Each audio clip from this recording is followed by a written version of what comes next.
Hello सांग मैंने नमस्कार जय श्री जगन्नाथ आपण मैंने एबे खास करी शुणुथिबे से समयर तरकारी से समयर समाज से समयर एमती से समयर होली से समयर पर्व केते बढ़िया थिला आ आम समय नाही से समय सिना मसला बेसी नथिला किंतु तरकारीर स्वाद आजिर स्वाद ठारू खूब मधुर थिला आ केते बढ़िया लागुतिला का घरे कौन रोषेई होउची बास्नारू ही कहि दउथिले पिलादिन कथा मने पके मु आज छुई आलू बड़ी बाइगण देकी तरकारी करबा पई भाबिली बट मो पाखे बैगण नाला तो मुझे खाली छुई आलू बड़ी टमाटर देकी तरकारी कली तो मुझे प्रथम छुई को स्क्राच करी तार चोपा छड़े नेली एमती छुई को चोपा छड़े नेले ता भितर मसला पशे आ तरकारी छुईर फ्लेवरटा बारी हुए तो मो मसलार नहीं रसुण सुखिला लंका सोरिष ताको भल भाव बाटिला मुझे कड़ाई गरम करी तेल तेल गरम होगा मुझे आड करी बड़ी बड़ी को नाली नाली करी भाजिबा परे ताको कड़ाई बाहर कर देथिली देन से कड़ाई रे देथिली मु आउ टिके सोरिष तेल फुटण आउ सुखिला लंका आड करथिली फुटण आउ सुखिला लंका टिके भाजी होबा परे मु सेथिरे पियाज आड करथिली पियाज टिके नाली नाली करी भाजिबा परे मु कटा हेथिबा आलू को आड करथिली भाजिबा पई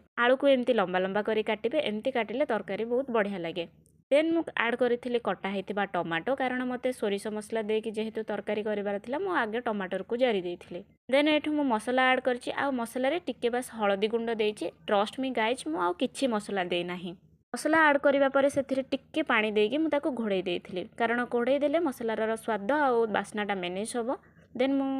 ढांकुणी काढ़ा पर से टिके लुण देकी लुण को भल भाव में मिसई देथिली आपण आंचटा को पूरा मीडियम रू लो फ्लेम रे रखिबे नले सोरिष मसला लागि जाय कि पिता लागिबो मोर एठी मसला जमा भी लागिनी तो मसला भल भाव में हेई सारिबा परे तेल छाड़िला देन मु सेथिरे झोल पाई पानी ऐड करथिली पानी भल भाव में फुटला परे मु कोन करथिली एठी आजि कि रखिथिबा बड़ी पकेइली आउ लास्ट रे मु पकेइथिली सजना छुई कारण जड़े जड़े था सजना छुई को तेल रे भाजी पकाती किंतु एमिति तरकारी करंतु तरकारी एत्ते स्वाद लागिबो आपण माने इमेजिन भी करि परिबेनी एत्तिकी तरकारी फुटिबा बेलको मो रूम सारा बास्ना भरी जाइथिला बास्ना रे भी मो पेट पुरी जाइथिला थैंक्स फॉर वाचिंग।